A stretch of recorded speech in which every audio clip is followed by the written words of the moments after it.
or call for a brochure. A message from the Government of Canada. Everybody sing! Why does he do me that way? They say, why?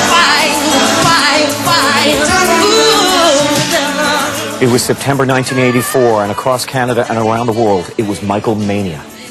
8,000. I've been wanting to see him all my life, and I'm 34 and I'm going. I'd give even $200 for a ticket. He's worth anything.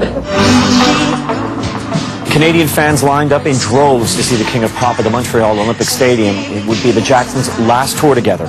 Our next guest remembers every moment of that massive event. He produced and promoted the record-breaking concert.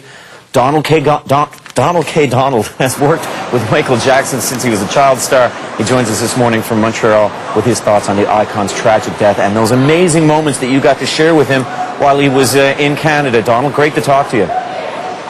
Well, it's a pleasure talking to you, Seamus. Of course, I'm on my way down to Moncton now for the Magnetic Hill Music Festival with Bon Jovi and Randy Bachman and Burton Cummings. But you got it right on that, absolutely right. That moment that Michael Jackson took the stage at the Olympic Stadium was one of the most special moments in the history of rock and roll and the history of music entertainment, for me especially. It was a pretty awesome night. And not a night without stress and pressure, because at the beginning of the show, Michael did a magic entry where he appeared out of nowhere, and the fireworks that accompanied that magic entry knocked out one of the computers that was feeding the screen. And for 25 seconds, I had to worry and stress out as to whether that screen would come back on. Because watching Michael Jackson in concert without being able to see the feet, without being able to see the hands, without being able to see the facial reactions, just wouldn't have been a great concert. But luckily, the screen came back on and the audience was treated to one of the great concerts of all time. I mean, this is a man who, not only could sing, but boy, he could dance. I mean, all-round, an all-round entertainer. Possibly they're describing him this morning, Donald, as the greatest entertainer of our age. What do you think? Well, I think he's certainly in the top 5 category of all-time great entertainers. Michael was a man always in motion. People thought he was reclusive and shy, but actually he wasn't. He was a prankster. He did a lot of joking backstage. And one of the great classic moments of that Montreal concert was after the show, when he paddled into the van with the troupe and they headed back to the hotel. Michael Jackson actually stopped the van about a half a mile from the Olympic Stadium, got out, they put a boombox on top of the truck, and he got out on top of the van and did his moonwalk and his dance to about an impromptu audience of 500 people until the police came. They thought it was an impersonator at first, but then they realized it was Michael Jackson, and mayhem broke loose.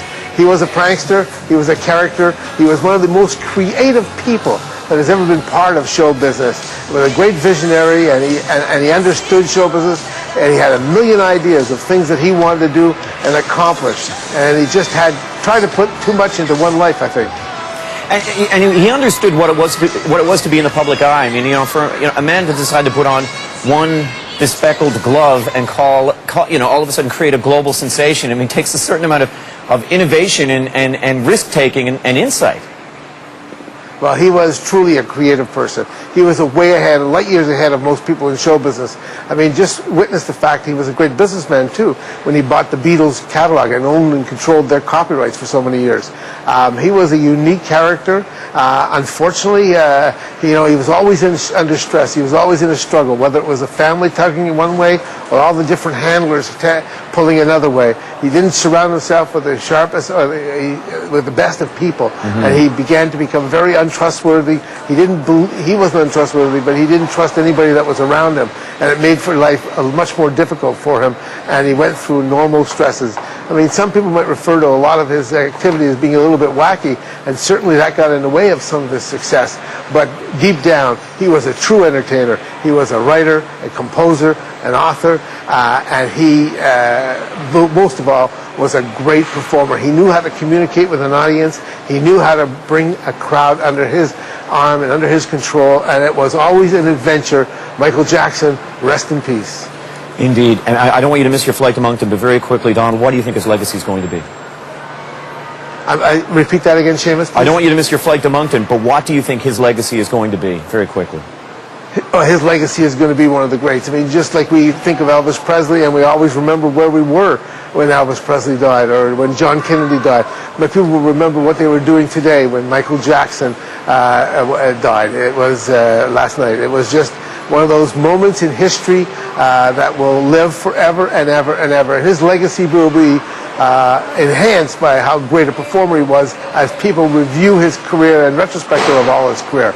Sure, some of the wacky stuff got in the way and some of the political stuff got in the way, but by and large his legacy will be a very favorable legacy as the king of pop, and he truly was the king of pop. Okay, Donald.